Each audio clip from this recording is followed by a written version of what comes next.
The World Cup begins as a sprawling international festival, opening with 48 countries and a month of global celebration.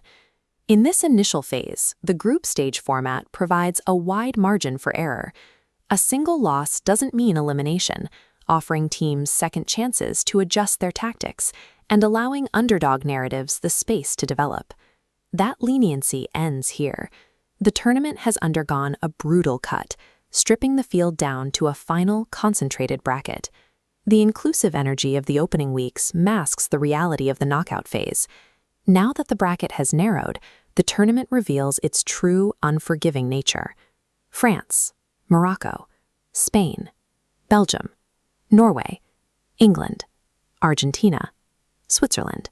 These are the last 8 standing, isolated at the peak of the tournament.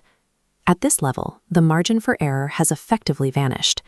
Outcomes now hinge on the absolute precision of technology and the intense pitch-side scrutiny of VAR. There are no small teams left to exploit. Every remaining fixture is a direct collision between established heavyweights. These matches have moved beyond simple athletic competition. They are zero-sum tactical battles, where one nation's progress requires the total collapse of another summer. France arrives with the pedigree of a defending powerhouse. They rely on a deep roster of stars and experience surviving this pressure before. Morocco enters with a different objective. For them, this is a rematch with receipts, fueled by the memory of their 2022 run being cut short. This clash tests whether sheer athletic superiority can withstand a defensive unit motivated by a specific historical grievance. An opponent fighting for personal vindication is tactically dangerous. They are often willing to take risks a team focused purely on the trophy might avoid. Spain uses tiki-taka as systemic attrition. They pacify opponents through hundreds of short passes, trying to pass the other team to sleep. Belgium counters with sudden, disruptive violence, bypassing that entire web of possession with a single, high-speed 30-yard shot. It is a battle of temperaments. Spain offers methodical patience, while Belgium provides the chaotic, disruptive energy seen in their fans. The winner will be the team successfully dictating the pacing.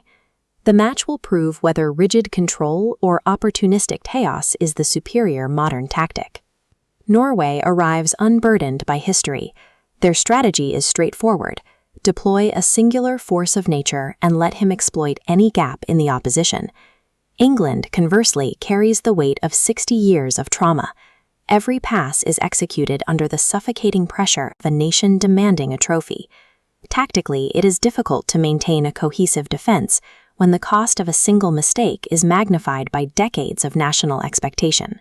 This match asks if one unburdened superstar is enough to break the psychological structural integrity of a team carrying its country's historical baggage. Argentina's identity relies on improvisational magic. They build their entire game around the creative unpredictability of a single generational figure. Switzerland operates on extreme organizational discipline. Their fans reflect their tactics, a dense, uniform block designed to remove all emotion and unpredictability from the match. The Swiss objective is to strip away the fluidity of the game, effectively turning a creative sport into a rigid, solvable math exam. This collision determines if a disciplined, systemic defense is capable of neutralizing individual creative genius. When we pull back from these individual tactics, we see a massive bottleneck. 8 teams are fighting for a single path to survival. At this stage, physical talent is just the entry fee. The actual differentiator between these squads is psychological endurance. Football is officially done being nice. These matches are designed to induce anxiety.